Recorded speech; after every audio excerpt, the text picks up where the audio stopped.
Welcome back to another weekly report for the Footy Lab. We'll start as always with a quick look at the current state of the club. The coin balance has now climbed to just over 5 million. We spent most of our tokens during Tuesday morning's live stream, and although we didn't manage to pack anything particularly spectacular this time, we did pick up plenty of tradable and quick sell value along the way. What we're actually going to do with the 5 million coins, I'm not entirely sure yet, but it's certainly a nice problem to have. This is the main squad we've been using throughout the week, including our latest evolutions and a couple of the newer additions we've also been testing. Away from rivals and champs, we've also been playing some of the friendly modes and objectives, including one, the Only Bangers tournament, which encouraged long-range shooting, basically long-range goals outside the box worth 2. We produced some absolute bangers with it as well.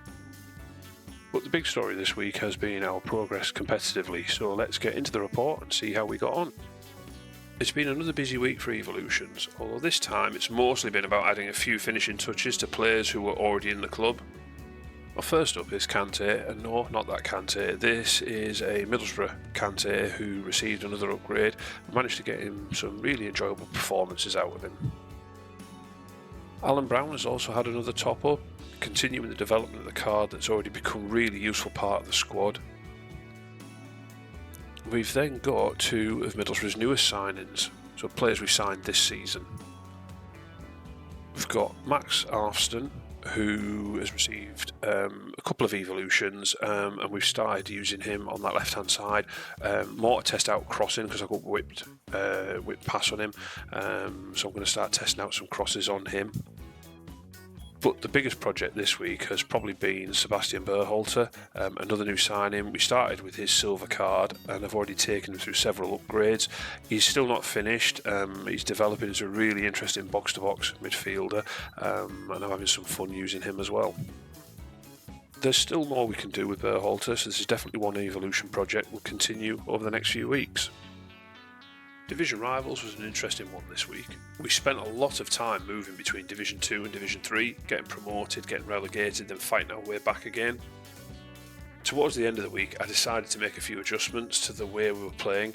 I won't go into too much detail here because I'll cover that separately, but the changes gave us a little more stability, particularly against some of the formations that we've been struggling against recently.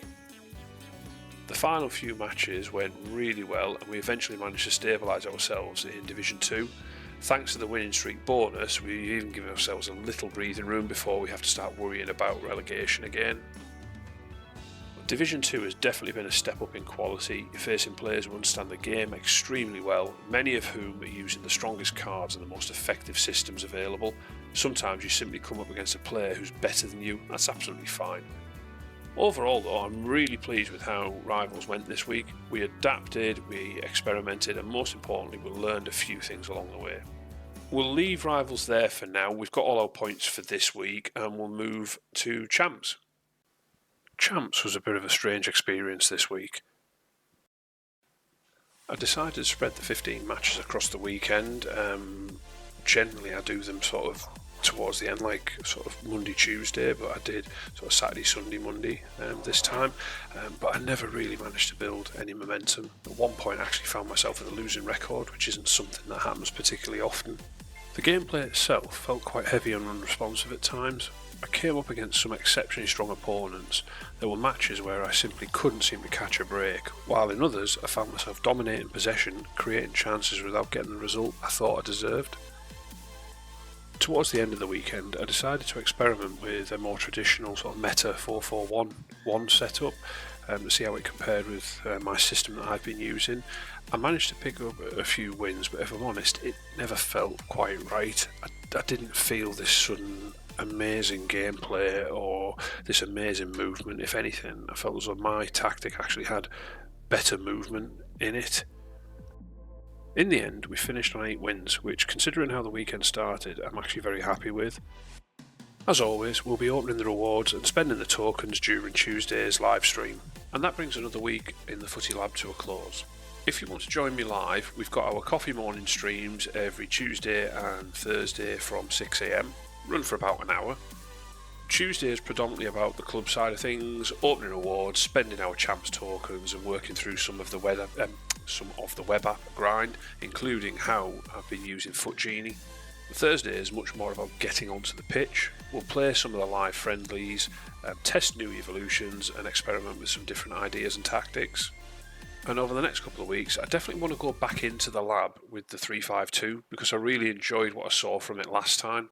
Thanks for watching, and I'll see you in the next week with the Footy Lab.